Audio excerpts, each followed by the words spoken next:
बिस्मिल्लाहिर्रहमानिर्रहीम। अस्सलाम वालेकुम। मैं हूं अली असगर और आप देख रहे हैं मेरा यूट्यूब चैनल। पुरअमन प्रोटेस्ट करना तहरीक लब्बैक पाकिस्तान का जुर्म बन गया और कारकुनों की गिरफ्तारियां शुरू। इस वीडियो में हम इसी के मुतालिक बात करेंगे। नाज़रीन कराम, सुप्रीम कोर्ट और चीफ जस्टिस ने जो मुबारक सानी केस में गैर आइनी और गैर शरई फैसला दिया है, उसके खिलाफ तहरीक लब्बैक पाकिस्तान ने 28 जुलाई को पूरे मुल्क में पुरअमन प्रोटेस्ट किया था। और नाज़रीन कराम, तहरीक लब्बैक के अमीर हाफिज साद हुसैन रिजवी ने खिताब करते हुए हुकूमत से ये मुतालबा किया था कि चूँकि चीफ जस्टिस और दीगर जजेस ने एक गैर आइनी फैसला दिया है तो लिहाजा उनके खिलाफ रेफरेंस दायर किया जाए।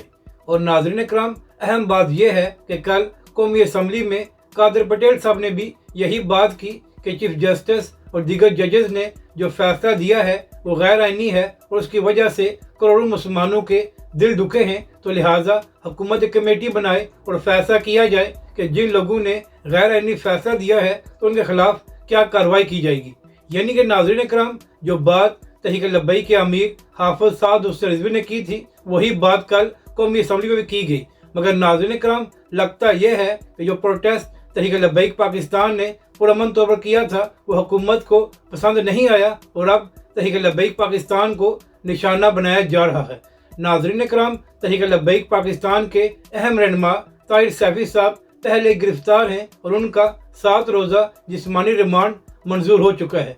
इसी तरह नाज़रीन कराम, लाहौर में भी तहरीक लब्बैक पाकिस्तान के 15 से कारकुनों पर मुकदमा दर्ज किया गया था। और फिर नाज़रीन कराम, कल ये भी खबर सामने आई थी कि तहरीक लब्बैक पाकिस्तान के नायब अमीर का जो वकील केस लड़ रहा है उनके बेटे को भी पुलिस उठाकर ले गई थी। और नाज़रीन कराम, अहम बात यह है कि वकील के जिस बेटे को उठाया गया था उसकी उम्र सिर्फ 10 साल थी। तो आप यहाँ से अंदाज़ा लगा लें कि तहरीक लब्बैक पाकिस्तान ने पुरअमन प्रोटेस्ट किया तो उसके बाद तहरीक लब्बैक के कारकुनों के साथ क्या सलूक किया जा रहा है।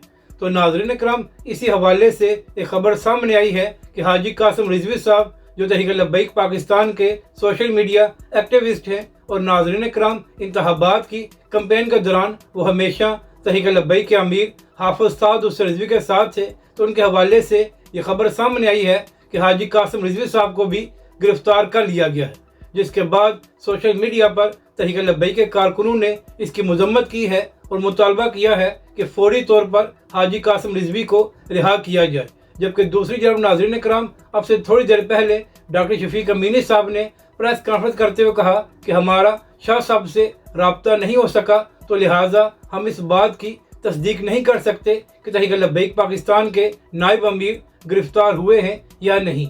यानी कि नाज़रीन कराम, मुतनाज़ा फैसला और गैर आइनी फैसला सुप्रीम कोर्ट से दिया गया और तहरीक लब्बैक पाकिस्तान ने पुरअमन प्रोटेस्ट किया, लेकिन हमेशा की तरह तहरीक लब्बैक पाकिस्तान को बिला वजह निशाना बनाया जा रहा है। हालांकि नाज़रीन कराम, जो बातें तहरीक लब्बैक और हाफिज साद रिजवी ने की थी कल वही बातें कौमी असम्बली में की गई और कहा गया कि सुप्रीम कोर्ट ने जो मुबारक सानी केस में फैसला दिया है वो गैर आइनी है, मगर इसके बावजूद जानबूझकर तहरीक लब्बैक के कारकुनों और सोशल मीडिया एक्टिविस्ट को गिरफ्तार किया जा रहा है। तो नाज़रीन कराम, हुकूमत को ओछे हथकंडे नहीं अपनाने चाहिए क्योंकि तहरीक लब्बैक पाकिस्तान ने पुरअमन प्रोटेस्ट किया था और हर शहरी का ये हक है कि वो पुरअमन प्रोटेस्ट कर सके।